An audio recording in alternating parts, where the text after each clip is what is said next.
Hi, I'm Tim. Welcome to Watchbox, and thanks for logging on. If you love this watch, email me, tmosso@thewatchbox.com, your purchase and pricing email question line for buying this or any watch you see on any Watchbox platform. Please reach out to me directly. Email tmosso@thewatchbox.com.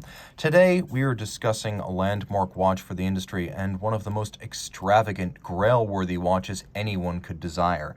This is the Patek Philippe 5002P, the 5002P-001, the Sky Moon Tourbillon, as it's more commonly known, launched back in 2001 and made in perhaps 2 to 3 copies per year through 2013 when it was replaced with the 6002. This watch was, at the time of its release, the most complicated ever Patek Philippe wristwatch. So, in platinum, the watch is 42.8 millimeters in diameter. Remember, the 6002 is 44, so this is a little bit more wearable. Mechanically, they're almost identical. It is 18.2 millimeters thick, which is thicker than claimed, but then again, you know what you're in for when you buy a watch like this. 52.8 millimeters from lug tip to lug tip, and surprisingly for its size, it has a 20 millimeter spacing between the lugs, which is fairly conventional. On my wrist, which is 16 centimeters in circumference, I would say we're right at the limit of possibility. The timepiece is broad, it is big, it is heavy, there's no mistaking its presence, and it's far too proud of the wrist to slip underneath any kind of a cuff. So I recommend a wrist of at least 16 centimeters circumference to wear this mammoth. Now you could see Patek Philippe understood that they had geared up with a hugely expensive and huge watch, so they use a lug system to match. Take a close look, and you can see that there are screws and bars attaching the strap to the case, and it even looks to my eye like those screws might be made of white gold to utilize the stronger mechanical properties of white gold. It's a harder material than watch-grade platinum. And of course, the screws and the bars, a little bit more expensive to fashion, but much more security attaching the strap to the case. We have a matching platinum single fold deployant clasp, and you can see that it has the Calatrava cross, the symbol of Patek Philippe, externally. You'll see it again in the engraved motif that flanks the case on each side. You can see that Calatrava cross has been engraved in. We have a combination of satin finish and polish for contrast to give a little bit of depth. Now, as you can see, we have an overlapping lip to the domed case back and an overlapping lip to the concave bezel. So they're actually opposites of each other, but those two lips define the mid-case. We have two crowns. The upper crown operates the dial on the reverse side. The lower crown operates the dial on the front side. We have a minute repeater slide, and I think it would be perfectly appropriate to activate the minute repeater at this time. Let's make sure that we get our money's worth here.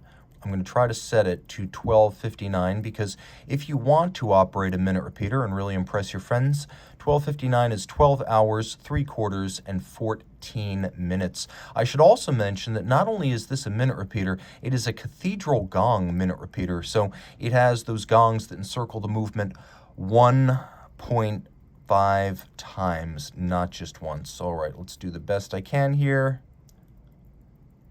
Hopefully that's 59.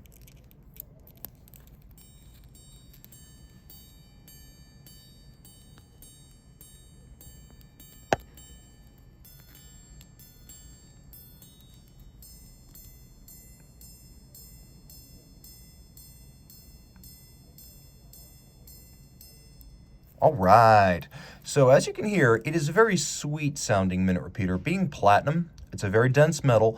It's not going to be as loud as something like titanium or steel, as you find in many contemporary minute repeaters circa 2022. This is a very traditional minute repeater, but what it lacks in volume, it makes up in tonal quality and musicality, and a big part of that is the platinum case. Now on the dial side, you can see a couple of different indications. Let's start from the outside and work our way in.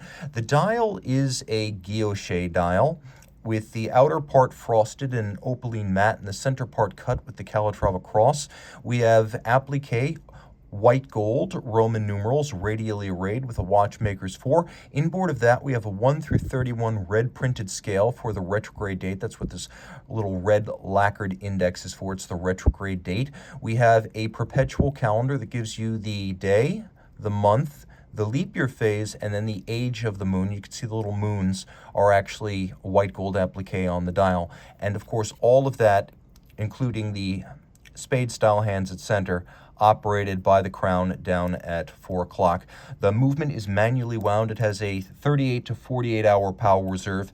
Again, everything is set and wound through the crown down at the bottom until you turn the watch over. Here's why it's called the Sky Moon Tourbillon. Note, you can't actually see the tourbillon.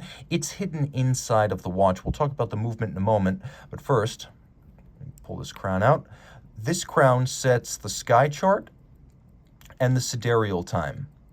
And what you're actually looking at is the sky that's visible over the northern hemisphere at the time indicated. You should also note that these hands at center move in sync with sidereal time, and a sidereal day is not exactly one mean solar day. So these hands are settable separately from the front, and they move at a different pace.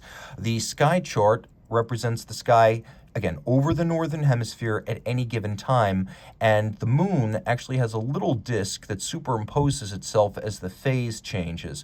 So sidereal time is the passing of a given star across a fixed point 2 times. So if you imagine like a meridian, star passes that meridian 2 times, and the time between those 2 events is the sidereal day. Now you can also see that it is lustrous and deep with several overlapping sapphire layers and a wonderful metallized blue base. Inside the case we have a caliber that continues to do business in the 6002. This is the RTO 27QR SID LUCL, all of those letters describing the functions, but let's start with the basics. Manual wind, 38 to 48 hour power reserve, 21,600 vibration per hour beat rate.